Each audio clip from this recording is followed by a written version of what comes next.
Ке може ли Македонија да издвои над 2% од бруто домашниот производ за одбрана во пресрет на новите безбедносни потреби на Европа? Министерот за одбрана Владо Мисајловски потенцира дека оваа дебата веќе треба да се начне во поширокото општество. На денешната трибина посветена на 5 годишнината од членството на Македонија во НАТО, Мисајловски оцени дека голем дел од капацитетите на Министерството за одбрана се во лоша состојба и потврди дека оваа година државата ќе потроши 106 милиони евра за модернизација на армијата и реконструкција на капацитетите, што изнесува 12% повеќе од тоа што НАТО го бара. Колку тој процент би требало да порасне, колку низ годините буџетот да се зголемува и на кој начин. Знаете дека некои земји може да стигнат и до 5%, но тоа се премногу малце земји. 2/3 од земјите веќе стигаат до 2%, но голем дел од земјите не може да стигнат ни до 2%.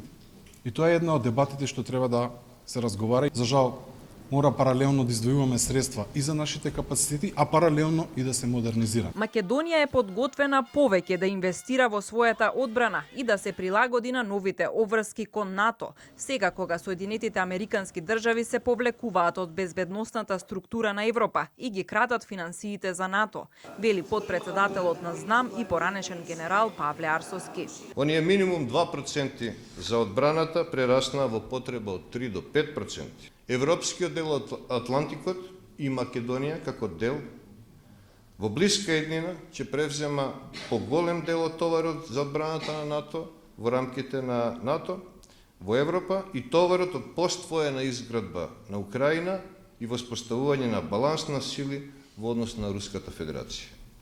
Со издвоени 2,05% од БДП-то за одбрана, минатата година Македонија се приклучи на 22 членки на Алијансата кои успеа да ја постигнат оваа цел. На денешната трибина во пресрет на 5 годишнината од членството во Алијансата, организирана од дипломатскиот клуб и Сдруженијето на ветерани и резервисти од одбраната и безбедноста, се дискутираше и за идната распределба на товарот на војните трошоци помеѓу членките на Алијансата.